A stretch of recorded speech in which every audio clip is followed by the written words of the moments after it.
के अवतार लिया तो महाराज जनक जी बहुत प्रसन्न हुए। पर थोड़ी देर के बाद फिर महाराज जनक जी का मुखारविंद जो है वो चिंता में डूब गए, उदास हो गए।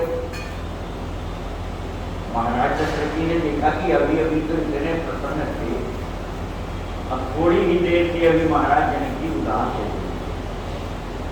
तो क्या कारण है, आप उदास क्यों हो गए?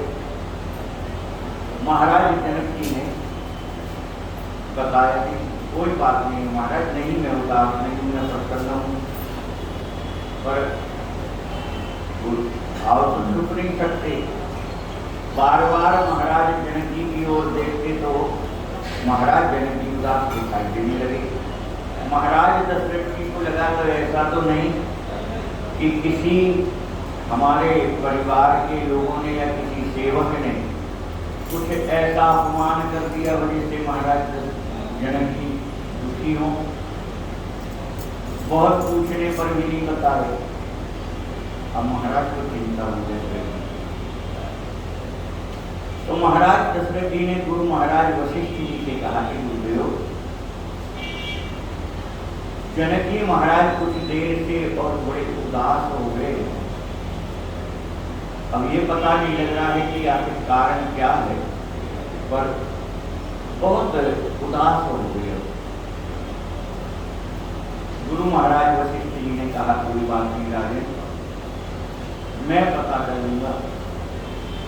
महाराज वशिष्ठ जी महाराज जनक जी को एकांत में ले जाकर के पूछने लगे कि महाराज आप कुछ चिंताग्रस्त तो हैं, मुखारविंद पर आपकी चिंता की रेखाएं स्पष्ट दिखाई दे रही, तो क्या कारण है? किसी ने कोई अपराध किया आपका?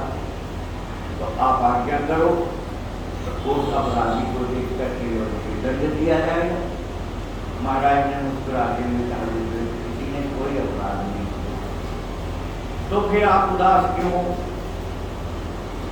तब महाराज जनक जी ने बताया, वशिष्ठ जी से कहा गुरुदेव, यह जो राजकुमार है ये साधारण राजकुमार नहीं है, ये तो आप ही जानते हो, आप भी प्रचालक हो। महाराज दशरथ जी के यहाँ जो बड़े राजकुमार हैं ये तो साक्षात ब्रह्म का अवतार है, और इसलिए उदास इसलिए है कि मैं इस अवसर से चूक गया। मैं यह जानता कि ब्रह्म अवतार लेना चाहता है, मैं स्वयं इतना तप करके और उस ब्रह्म को अपनी गोद में खिलाता, परंतु मुझसे भूल हो गई, मुझसे चूक हो गई, और इतना अच्छा अवसर मेरे हाथ से निकल गया, इसलिए मन कुछ खिन्न है। तो महाराज गुरु महाराज वशिष्ठ जी ने कहा राजन चिंता मत करो, अभी कुछ बिगड़ा नहीं है, अभी समय है। महाराज जनक जी ने मुस्कुराते हुए कहा कि प्रभु अब काय का समय है, अब तो राजकुमार के रूप में भगवान आ ही गए हैं, अब समय कहाँ बचा? गुरु महाराज वशिष्ठ जी ने कहा राजन ऐसी बात नहीं है, अभी समय है, आप चाहो तो उसका लाभ ले सकते। जनक जी महाराज ने कहा प्रभु कौन सा लाभ मिल सकता है मुझे? गुरु महाराज वशिष्ठ जी ने कहा कि तो राम जी का अवतार हुआ है, अभी इनकी आदि शक्ति जगत जननी जगदम्बा का अवतार नहीं हुआ है, वो पृथ्वी पर नहीं आई है, अभी तो राम जी आए। तो आप प्रयत्न करो तो जगदम्बा को आप प्रसन्न कर लो, वह आपकी गोद में खेले। महाराज जी ने उदास होकर कहा प्रभु अब इतना समय कहाँ है, क्योंकि उसके लिए तप करना, और जब तप करके प्रसन्न हो जगदम्बा तब हमारे यहाँ अवतार ले, तो इतना समय कहाँ बचा?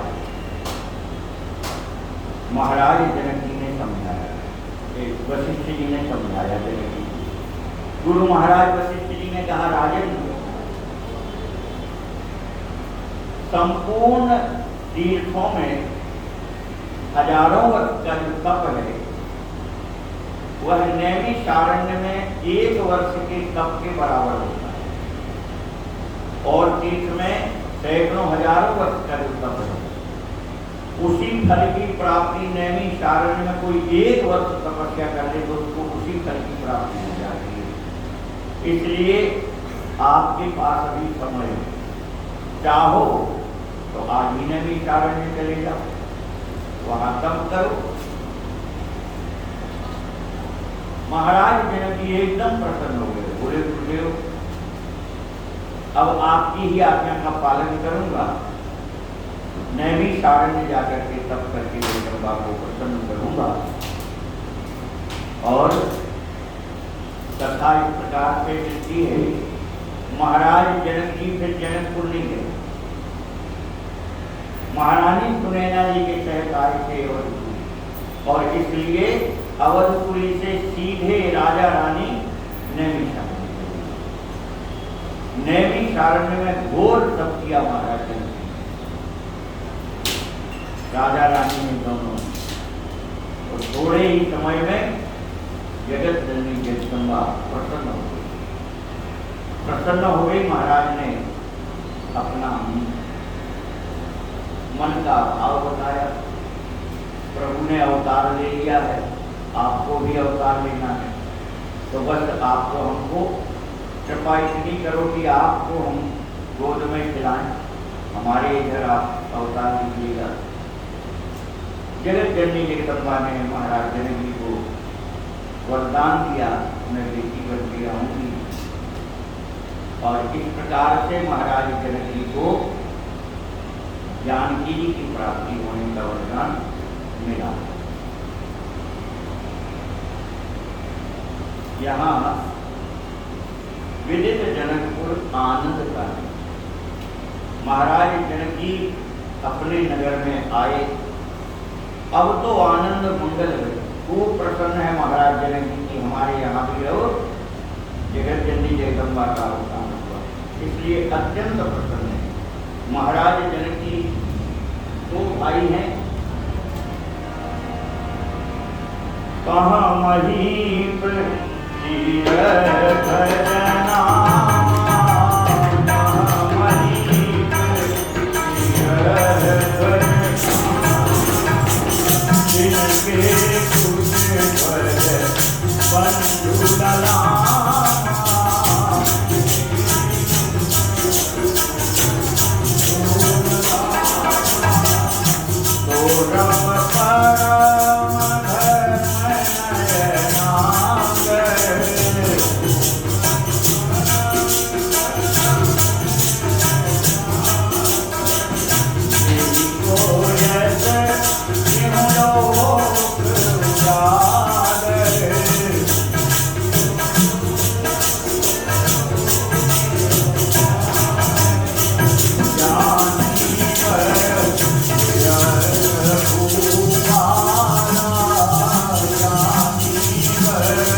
जनक जी बड़े भाई हैं। जनक जी का मूल नाम सीरथ, परंतु जनकपुर में जो भी राजा होता है उसको जनकराज या फिर मिथिलापति के नाम से ही जाना जाता है, उसका मूल नाम को नहीं दिया। तो इनका जो महाराज जानकी जी को पुत्री रूप में पाए, ये महाराज जनक जी सीरथ इनका नाम है, और इनके एक छोटे भाई जिनका नाम कुशध्वज है। दोनों भाई धर्मपरायण हैं और महाराज जनक जी का यश तो तीनों लोगों में प्रसिद्ध है। ज्ञानी भी है, विरक्त भी है और महाराज राजा भी है। परम संत गुणवंत विचार राजा होकर के भी और आचरण से एक संतति ही रहनी है महाराज। सत्य विदेह देह राजा, इनका नाम विदेह राज पड़ा। क्यों पड़ा? तो कह रहे वह सत्य ही है। क्यों? शरीर रहते हुए भी शरीर की सुरूर हो रहती है, तो कहाँ ध्यान रहता है? जोग भोग मह राख्यु सो कोई, और राम विलोकत प्रगट्यु सोई। जिनके चित्त में 24 घंटे श्री रघुनाथ जी के ध्यान में मग्न रहे, और इसलिए शरीर की जरूरत नहीं रहती, तो महाराज जनक जी का नाम विदेह पड़ा। तो कह रहे वह सत्य ही है। विमल विवेकी सकल समाजा, पवित्र विवेक उनका जागृत है, और इसलिए राज करते हुए भी भगवान के ध्यान में डूबे रहते हैं। इस प्रकार से और पटरानी जपती मती है ना, धर्म रूप जिन कहत सुनैना। महाराज जनक जी की पटरानी है जिनका नाम सुनैना है, वह भी अत्यंत धर्मपरायण है। इस प्रकार से और महाराज जनक जी और उनकी पत्नी सुनैना मैया बहुत आनंद मगन थे कि अब हमारे यहाँ जगत जननी जगदम्बा आएगी। जनक राज के पुत्र वर वीर विशद गुण रूप, लक्ष्मी निधि यह नाम जी यश विख्यात अनूप।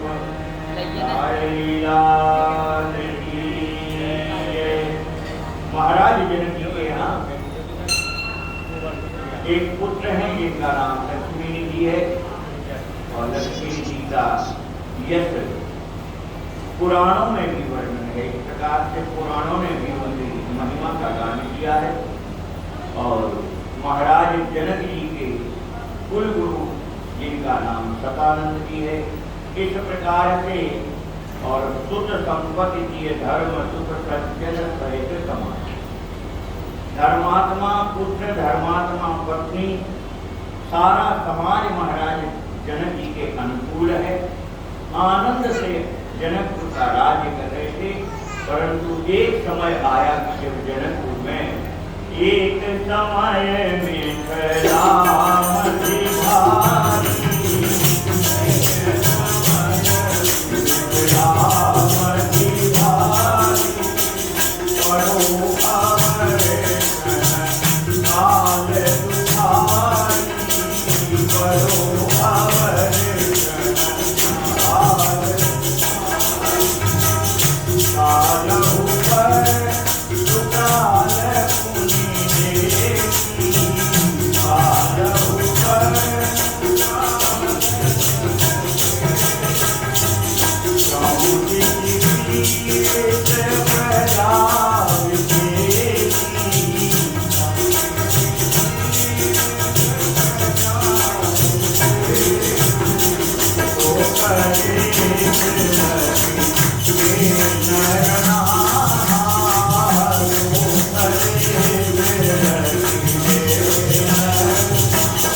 एक समय ऐसा आया महाराज जनक जी के राज में अकाल पड़ गया। और कह रहे अकाल ही नहीं पड़ा, काल ऊपर दुकाल पुनी देखी। अकाल होता एक फसल बर्बाद हो जाए, एक फसल की प्राप्ति ना हो तो उसको कहते अकाल। और लगातार 2 वर्ष तक अगर फसल चली जाए तो उसको कहते दुकाल।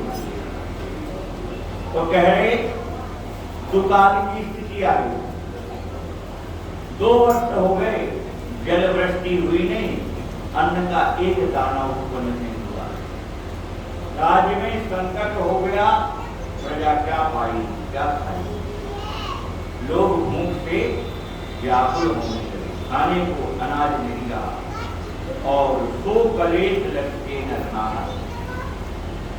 जनकपुरी का यह संकट देख करके महाराज जनक जी व्याकुल हो गए। क्या किया जाए, कुछ तो उपाय करना पड़ेगा।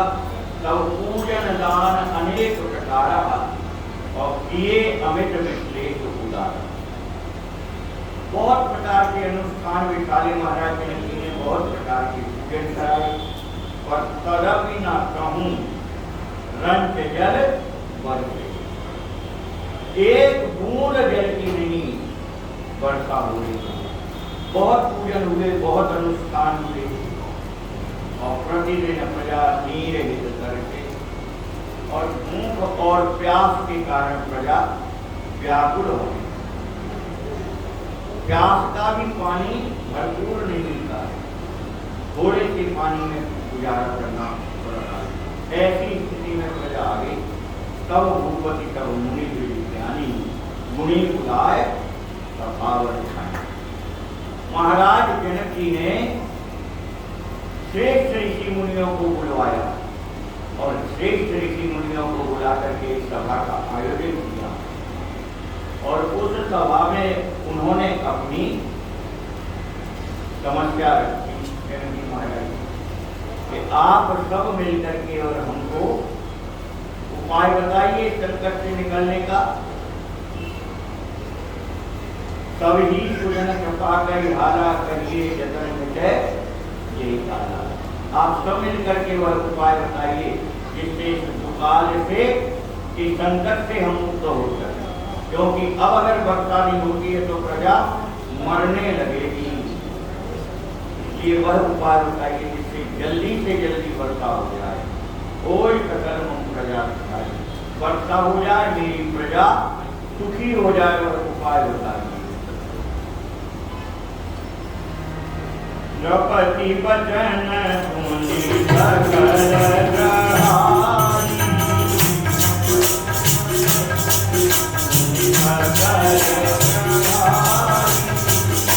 यज्ञ भई पालना जाई, यज्ञ भई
महाराज जनक जी की प्रार्थना सुन करके संपूर्ण संत महात्माओं ने और विचार करके कहा कि यज्ञ किया जाए, वर्षा के लिए यज्ञ किया जाए।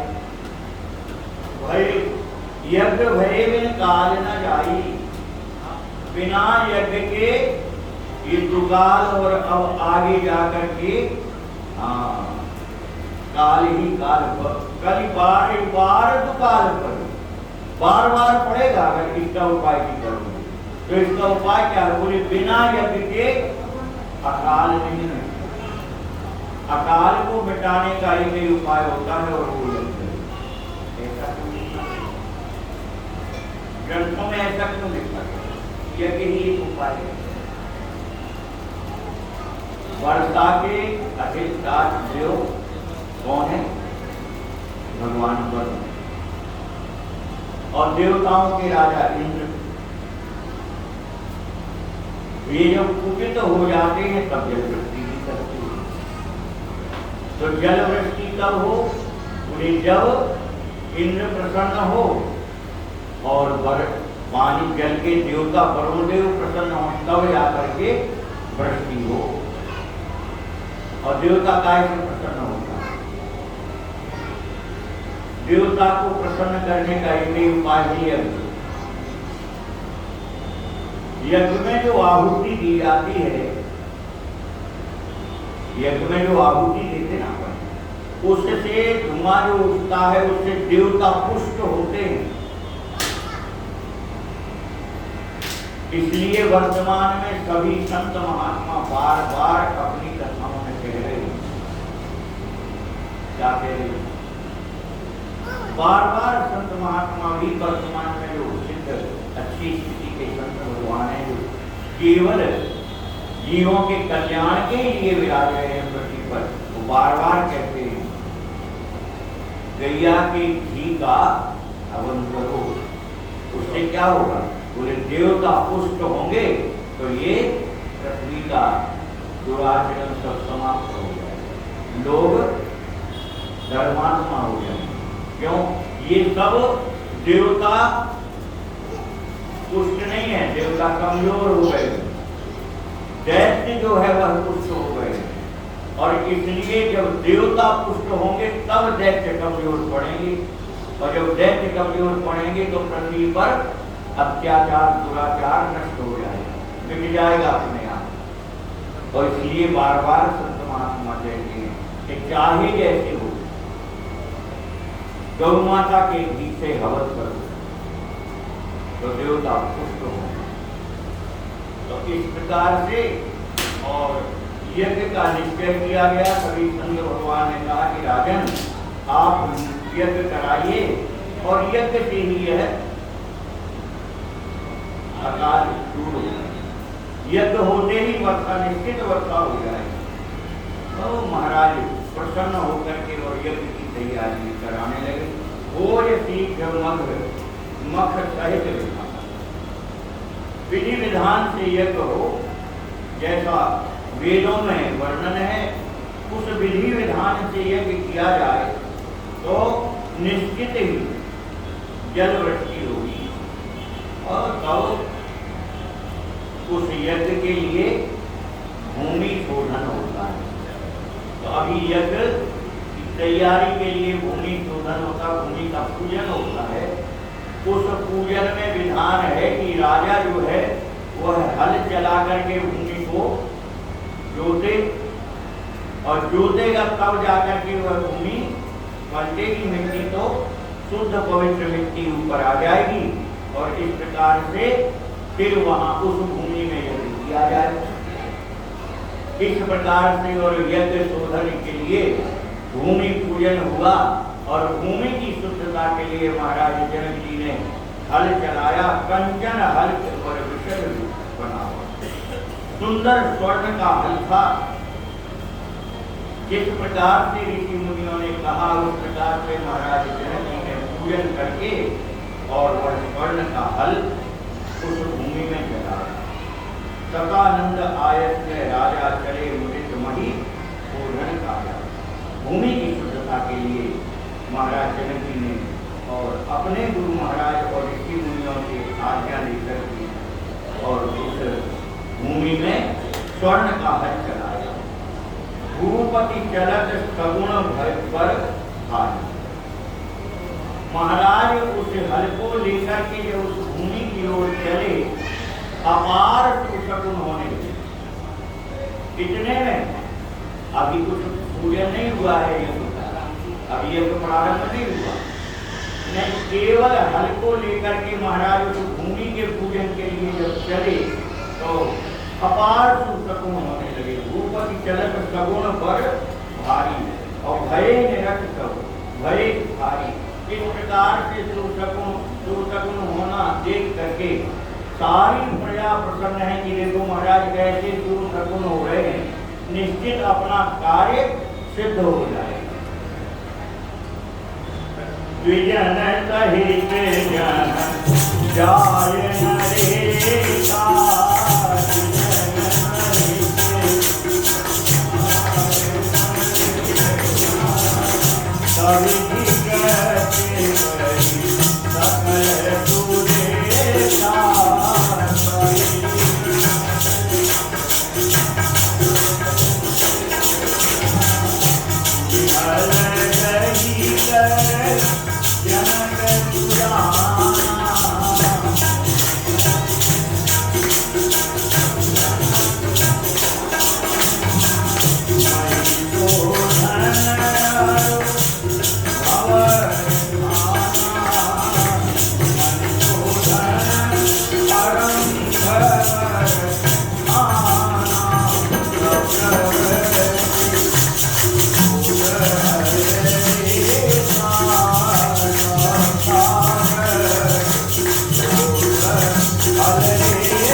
अपार ब्राह्मणों का समुदाय संत महात्मा को समुदाय साथ में चल रहा है महाराज जनक जी के, और जाकर के उस यज्ञ भूमि पर महाराज पहुंचे।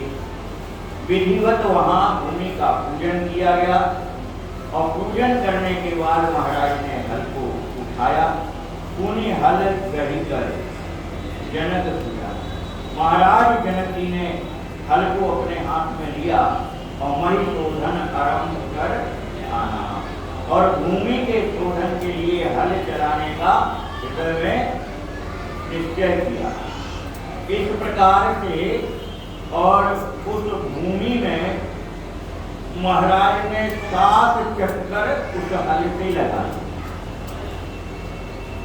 महाराज ने उस हल से यज्ञ भूमि के 7 चक्कर लगाए, 7 बार हल घूम गए, और 7वें बार के हल घूमने पर और एक जगह जाकर के हल की जो कुश है, नीचे पांच रहेगी ना, अपन पांच कैसे बोले, हल की 5 फंस नीचे लोहे का जो बना रहता है, तो आज वह 7वें चक्कर में जाकर के एक जगह हल की वह 5 फंस गई।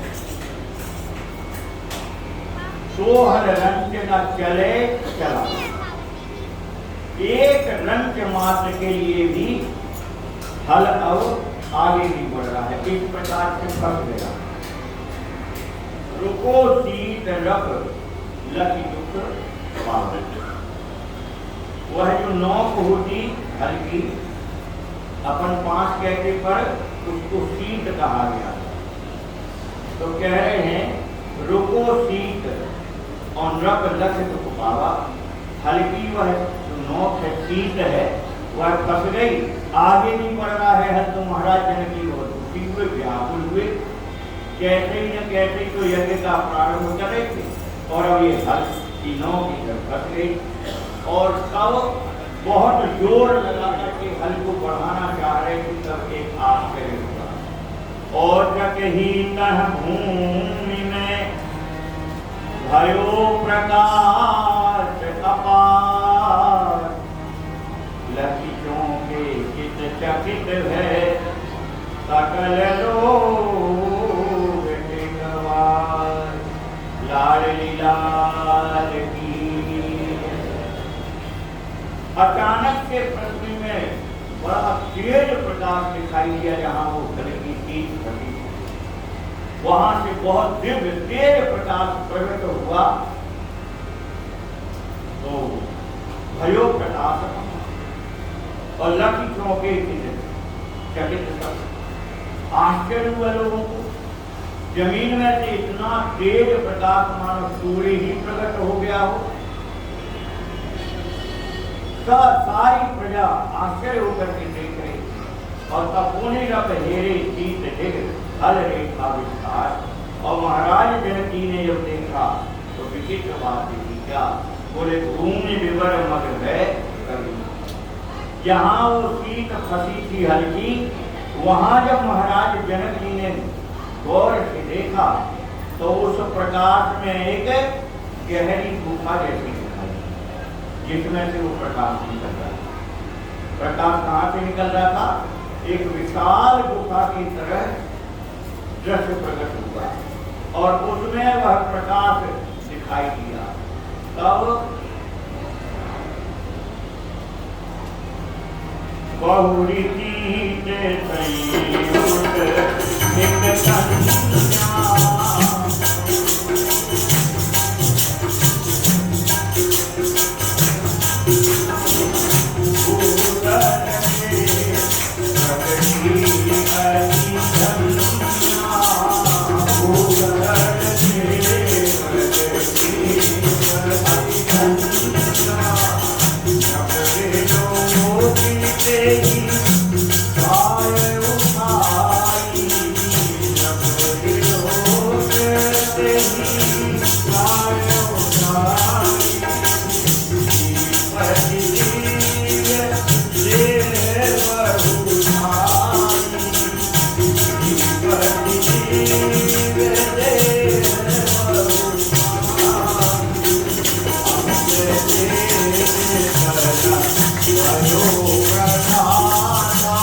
पीछे खींचा गया हल को, फंसा हुआ है इसलिए आगे बढ़ नहीं रहा है और वहां प्रकाश दिखाई दे रहा है, एक गुफा जैसी दिखाई दे। तो महाराज जनक जी ने सभी लोगों से कहा कि इसको पीछे, और उस हल को पीछे खींच करके जब निकाला गया तो उस हल की सीट में और एक संदूक जैसे उसमें एक कन्या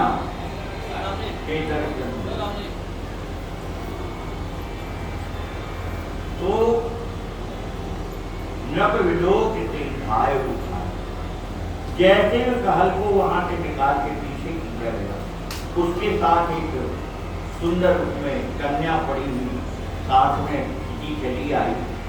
महाराज जनक जी ने जैसे देखा तो महाराज जनक जी तो सब भूल गए, दौड़ करके उस कन्या को गोद में उठाया। महाराज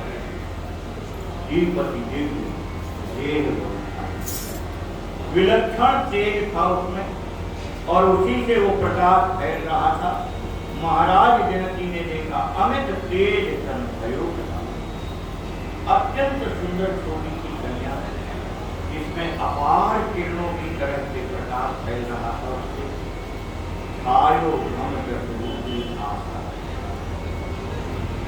दसों दिशाओं में और उसके प्रकाश का तेज फैलने लगा। तो विलोक कहता है त्रिभुज, कहां तक उसकी आभा उसके प्रकाश का प्रभाव है? तो कह रहे तीनों लोकों में उसका वह प्रकाश फैल और दौरे विपुल होए व्याकुल होकर के महाराज जनक जी ने जब अपनी गोद में उठाया तब महाराज जनक जी को बड़ा आनंद मिला और याद आ गया उस वरदान कि मुझे जगदम्बा ने वरदान किया था मैं बेटी होकर के आऊँ। महाराज जनक जी समझ गए वह जगत जननी जगदम्बा अजन्मा है, जैसे भगवान ब्रह्म अजन्मा है, आदि शक्ति भी अजन्मा है, तो गर्भ से प्रकट थोड़ी होती है। जैसे राम जी भी गर्भ का आभास तो कौशल्या मैया को होता रहा 9 महीने गर्भ का आभास होता रहा, पर भगवान 9 महीने के बाद प्रकट हुए और भगवान प्रकट हुए तो माता को गर्भ का आभास मिला, फिर गर्भ का बोध मैया को नहीं रहा। भय प्रकट कृपाला दीन दयाला कौशल्या। जब राम जी ने जन्म प्रकट हुए तो फिर वो गर्भ का आभास क्या कर मैया अपने सामान्य स्वरूप में आ गए। तो इसी प्रकार से जगत जननी जगदम्बा गर्भ में तो आ नहीं सकती, धारण करने की किसी में सामर्थ्य नहीं है, और इसलिए इस प्रकार से जगदम्बा प्रकट होती है।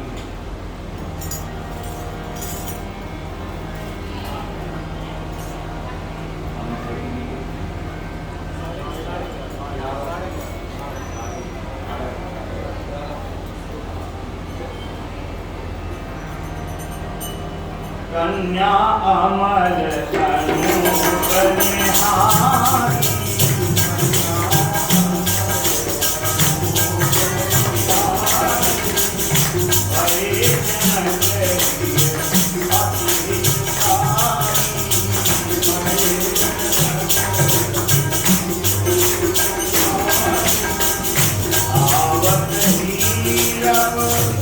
अनुपनिहारी,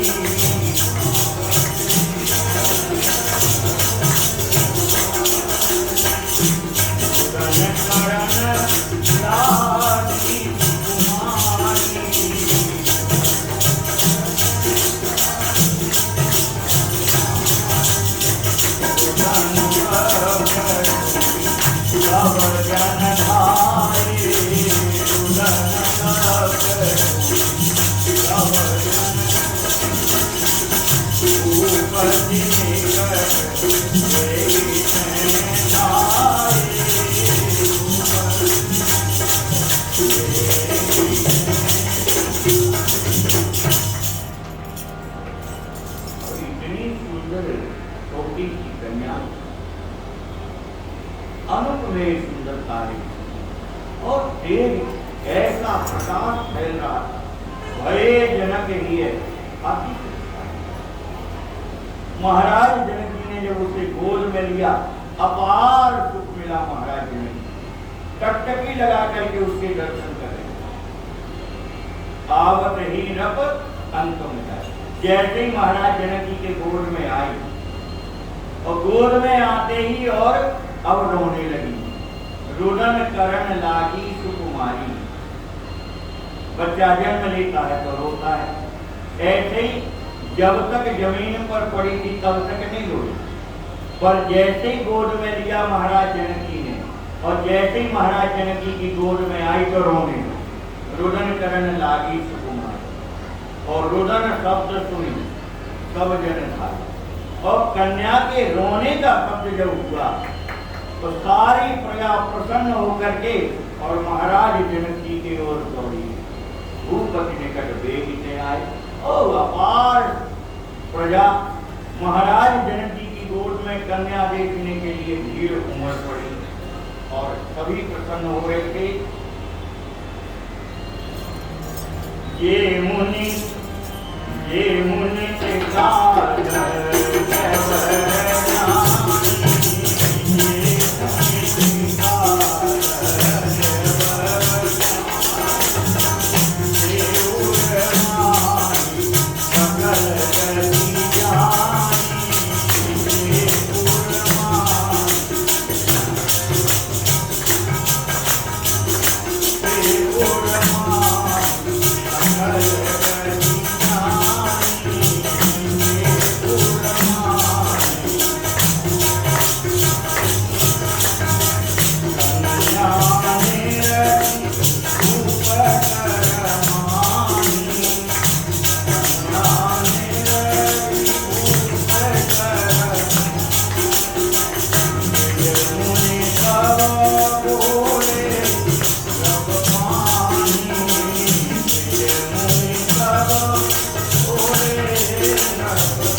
ये मुनि त्रिकालज्ञ वर ज्ञानी, और ते उर्माई सकल विज्ञानी।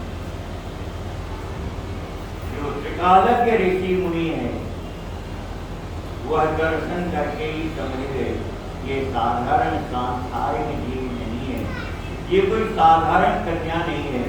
यह जो कन्या है तो आदि शक्ति जगत जननी जगदम्बा ही प्रकट हुई है, और इसलिए अत्यंत प्रसन्न होकर के उस कन्या को दर्शन करते हैं, और मन ही मन वो सब ऋषि मुनि महात्मा अत्यंत प्रसन्न होते हैं। कन्या निरक्त भूत कर्मा आकर के वह त्रिकालज्ञ ऋषि मुनि महाराज जनक जी के पास आते हैं, आकर के उस कन्या का दर्शन करते हैं, और द्विज मुनि का गोविंद भगवान, और ब्राह्मणों ने ऋषि मुनियों ने सबने महाराज से कहा कि महाराज ये साधारण कन्या नहीं है, ये तो लगता है मानो साक्षात भगवान की अर्धांगिनी लक्ष्मी जी ही आपके यहाँ शरीर धारण करके प्रगति रमा मनोधर रूपा, मानो लक्ष्मी जी ही और कन्या का भेष धारण करके आपके यहाँ प्रकट हुई है। इस प्रकार से सब ऋषि मुनि ब्राह्मण कह रहे थे, आप भूमिपति भूत नारी महाराज है सुता के।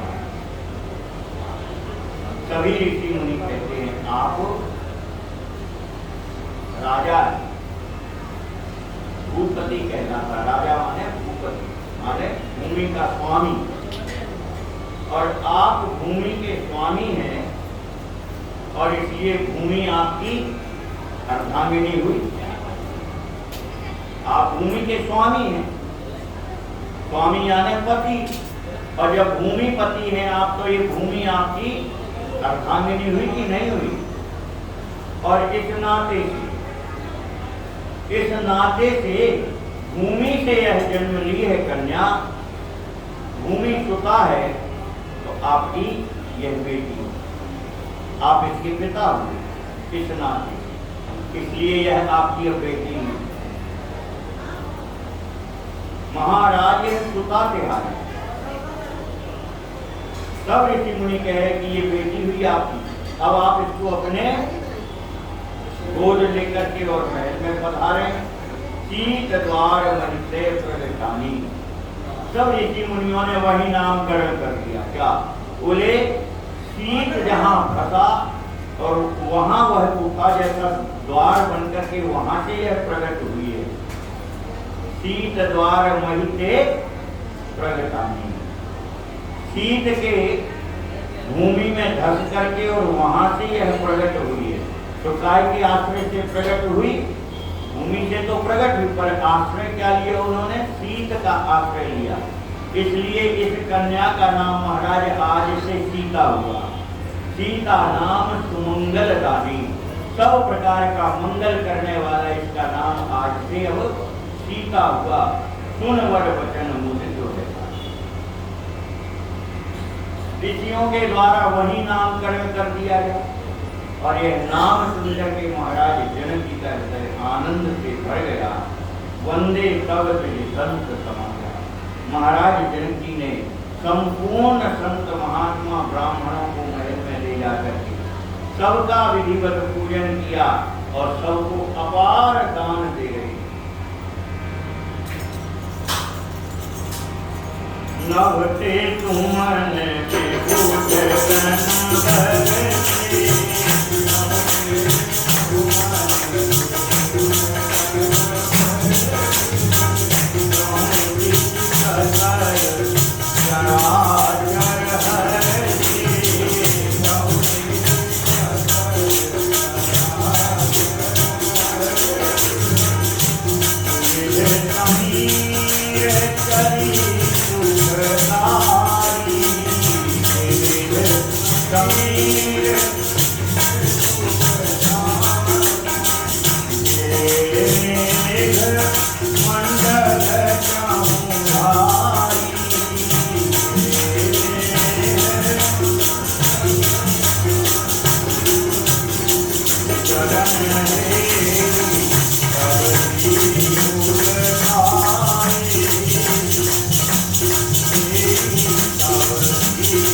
कन्या को लेकर के महाराज महल में पधारे।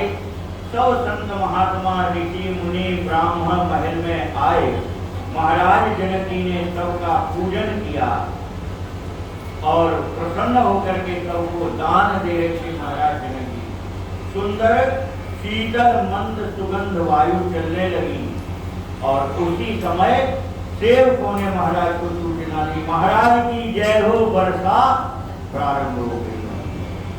गिरे मेघ मंडल चहु भारी, चारों ओर से अपार बादल घिर के आए और आज जनकपुर देश में 2 वर्ष के बाद जलवृष्टि हुई। गगन हेरी सभी उलटाए, आकाश को देख देख करके सारी प्रजा प्रसन्न हो गई थी। सतानंद तब नृपति सुनाए।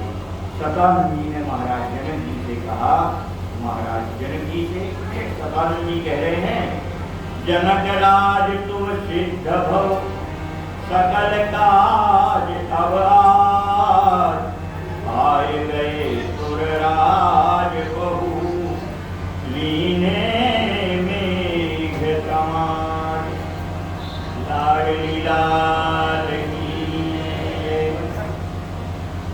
अचानक बेमौसम की वर्षा होने लगी।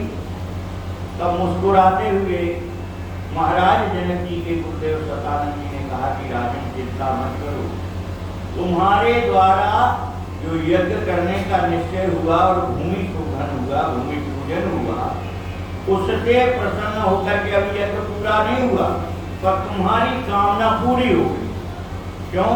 तुम्हारा संकल्प दृढ़ है, तुम्हारा संकल्प पवित्र है, प्रजा के कल्याण के हित के लिए है, इसलिए देवता तुम्हारे संकल्प मात्र से प्रसन्न होकर के आ गए। आए गए सुरराज को, देवराज इंद्र स्वयं आकाश में आकर के वर्षा करा रहे हैं। लीने मेघ समाज, संपूर्ण समाज यानी वरुण देवता सहित और जल के जितने उनके सेवक हैं, जलवृष्टि करने वाले, वो सब आकाश में उपस्थित होकर के और जनक नंदिनी सीता मैया के दर्शन करके प्रसन्न हो करके और अब वर्षा करने लगे। वेग वेग ही भवन पधारिये, ताज समाज समेत, भूप सुता पधारिये आतुर नारी। कन्या को लेकर के महाराज जनक जी महलों में प्रवेश किए, ऋषि मुनियों की आज्ञा पा करके और जाकर के सुनवर वचन महीप मणि बहुमणि गण, अपार धनराशि दान दे करके गोद में लेकर के बेटी को और महाराज रनिवास में चल दिए। महाराज और रनिवास में पहुंच करके अपनी महारानी को बुलाया।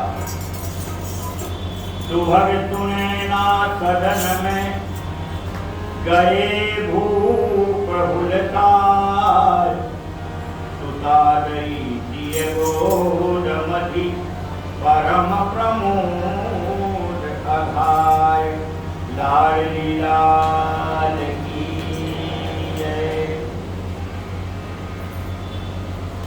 महल में रनिवास में अपनी महारानी को बुला करके और महाराज जनक जी ने वह गोद में ली हुई बेटी को सुनैना मैया की गोद में दिया। महारानी देखो, आज जगत जननी जगदम्बा प्रसन्न होकर के हमारे घर आ गई। ऐसा कहकर के जब महाराज जनक जी ने अपनी बेटी को और महारानी की गोद में दिया, अरे गए भूप हुआ, परम प्रमोद अघाय, महारानी मन मुदित है, सुता लई जो, अपार आनंद में भर गई महारानी और अत्यंत प्रसन्न होकर के गोद में लेकर के कन्या को जब देखा तो उसकी सुंदर छवि को देख करके महारानी सुनैना मैया का हृदय जो है प्रेम से और ज्वार भाटे की तरह हिलोर उठने लगी प्रेम की। तब तन पे कवित हो, आश्चर्य हो गया। महारानी को गर्भ नहीं ठहरा था, महारानी के यहाँ कन्या का जन्म नहीं हुआ, परंतु महाराज जनक जी के द्वारा लाई हुई कन्या सुनैना मैया के गोद में जब जनकी महाराज ने दी, और जब मैया सुनैना ने उस कन्या को गोद में लेकर के हृदय से लगाया, तो सुनैना मैया की छाती से दूध बह गया। तब तन से पय स्रवित हो, छाती से दूध बहने लगा सुनैना मैया की, और बाढ़ हो परम ब्रह्म, और मैया का उस समय का आनंद विलक्षण है। यह सुख परम अनूपा, बालक हो चाहे बालिका हो, बच्चे का जन्म होता है तो मैया के सुख को कोई वर्णन नहीं कर सकता। और फिर जहाँ जगत जल्दी जगदम्बा बेटी बन के आ गई, और मैया को आनंद में डूब गई मैया, ताही छिन चमोर से माँ के उठे और इतनी जोर से बादल गरज रहे हैं, बिजली चमक रही है, और चारों ओर गरज और बिजली चमक के साथ और वर्षा शुरू हो गई। बरसन लागे मेघ जल महिमंडल चहु छाए, धारा धर धारा अमित धारन धरनी समाय, लाडली लाल की अपार जल वृष्टि होने लगी, मणिमंडल चमका, चारों ओर से पृथ्वी जल मग्न हो गई, इतनी जल वृष्टि। धारा धर धारा अमित, अपार बड़ी बड़ी धार की वृष्टि हो रही, और सारी पृथ्वी हो जल ही जल दिखाई दे रहा है पृथ्वी पर। इस प्रकार से मानव पृथ्वी जलमग्न हो गई। भई पंचदश जाम,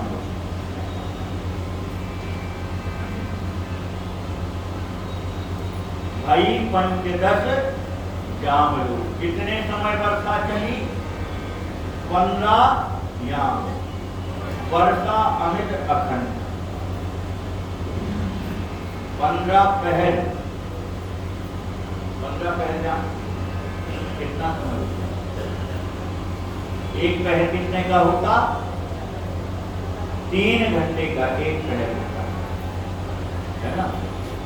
दिन रात कितने पहर का होता? 8 का, 8 3 24, 3 घंटे का एक पहर होता है। तो अब ये पहली बार जो वर्षा हुई 2 साल के बाद जनकपुरी में, तो कितने समय की? 45 घंटे की हुए। 45 घंटे यानी 2 दिन, 2 दिन में 3 घंटा वर्षा रहे।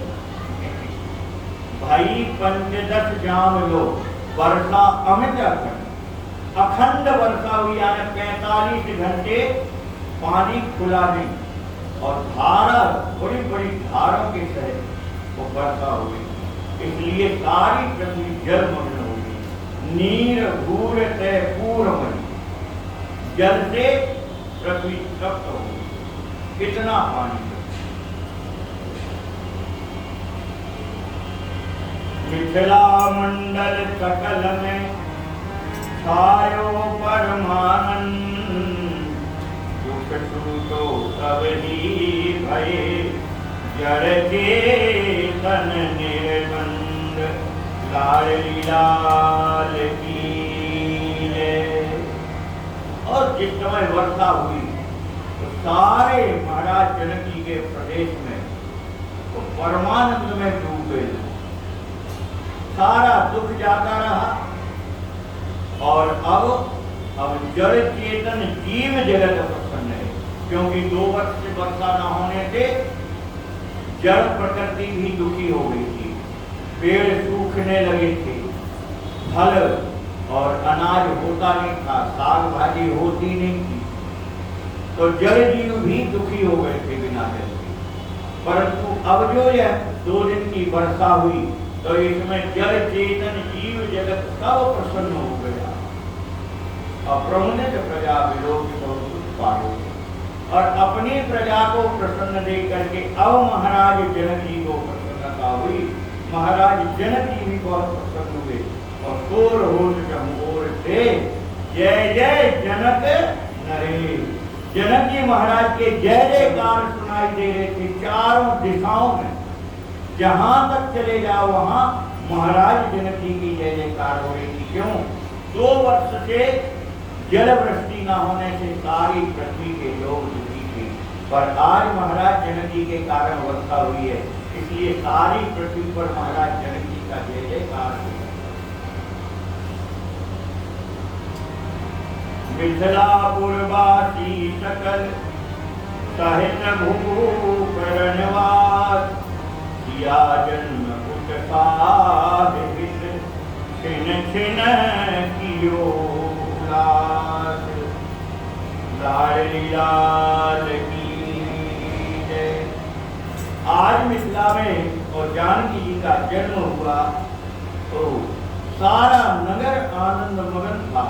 सिया जन्म उत्साह है। सिया जी के जन्म पर सारी नगर आनंद में भरा था, उत्साह में भरा था। छिन छिन कियो उलार।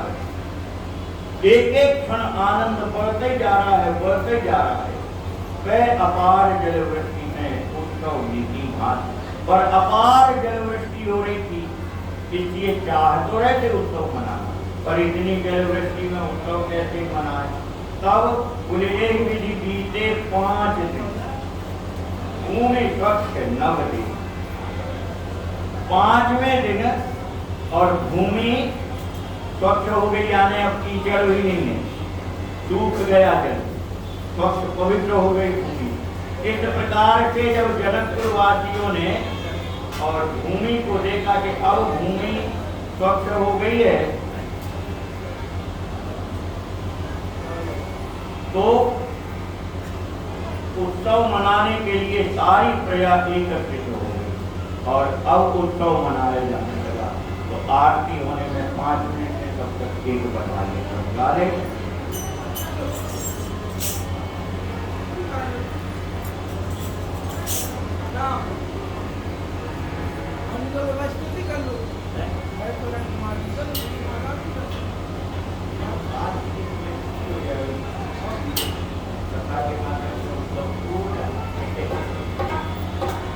सुने नारायणी बजत बधाई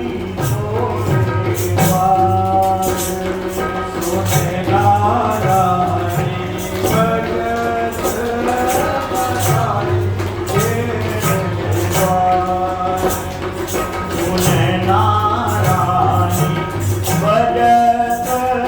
बधाई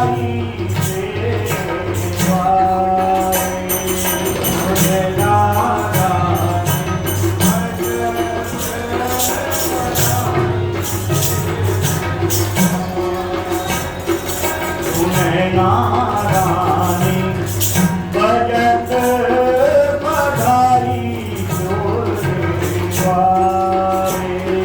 सुने नारायणी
बजत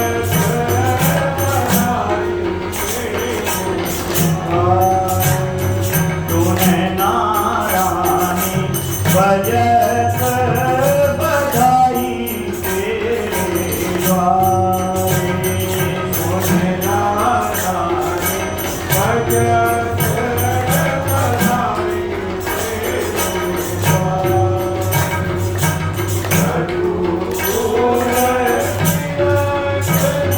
द्वार तेरे आई है प्रभु,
लाल की जय। आरती हो रही है, आप लोग आरती में खड़े हो जाए और आरती यहाँ पे गाड़ी दी जाएगी। पर्चा जिनके पास है तो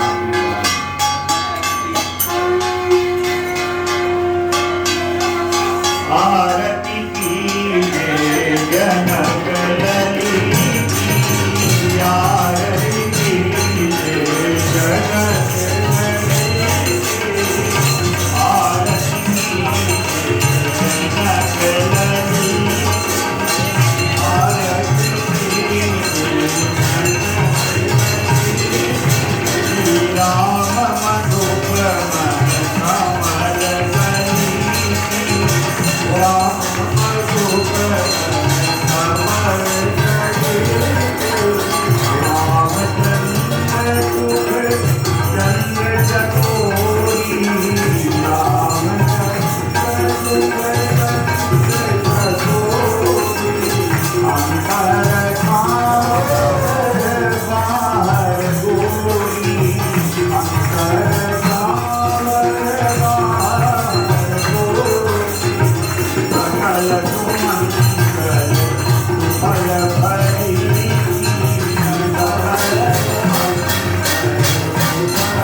और गाएंगे हमारे साथ सब लोग।